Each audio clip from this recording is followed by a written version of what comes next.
In California, today's race for the late Senator Dianne Feinstein's former seat could be close. Now, experts originally thought this would be a close contest between the three established Democratic Congress members in the race, Barbara Lee, Adam Schiff, and Katie Porter.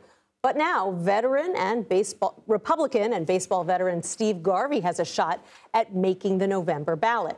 Schiff, the frontrunner, talked to CBS News about his concerns. The existential nature of this election is going to become so clear. Existential in whether our democracy continues, existential in whether we address climate change or we still have a habitable planet, but also whether we have a champion in the U.S. Senate and a champion in the Oval Office who's going to fight for working families. Ling conducted that interview and joins us now from Los Angeles. Ling, it's great to see you.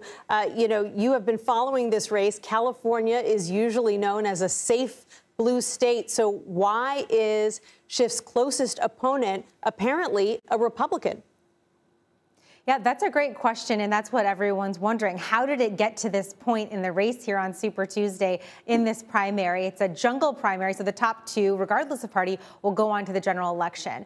There's a couple of factors here. Obviously, there are three big-name Democrats who are running for similar votes. They have similar positions on a lion's share of the issues. You can see their faces there, Lee, Schiff, and Porter. Then you also have Steve Garvey, a novice politician, coming in with using his baseball credentials, if you will, to run for this office. Now, what we've seen is a major ad spend by Adam Schiff, who's spending more than any of the other candidates. And what he's doing is positioning himself against Garvey instead of the other Democrats.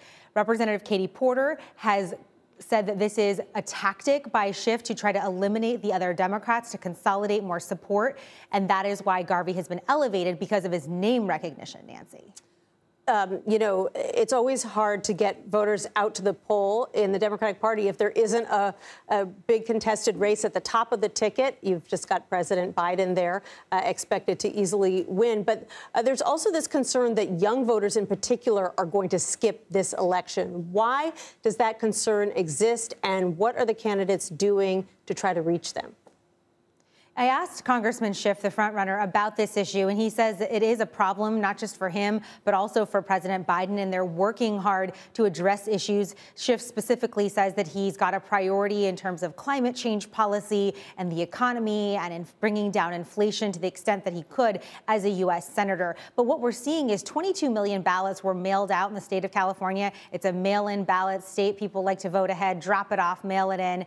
And essentially what we've seen is, according to analysis, that there are about 5 times as many senior citizens who have participated in this compared to the average young voter. So 5 to 1. And so you're seeing that split, which could affect, of course, the outcome of the election. But there's a lot of fatigue. I've been talking to voters all across the country, and the sense is like, well, I guess it's Trump and Biden again. And it's a sense of, I wish we had better choices. Some of the voters in Michigan were telling me that about a week ago. And so you see that play out. It's a sense of a lack of enthusiasm. But what's interesting about Garvey is, because he's a surprise surging candidate here on the Republican side, you see a little bit of new interest in the race, despite what we expect to be historic low turnout. And I should point out the state Republican Party has not endorsed Garvey yet, despite him being a Republican.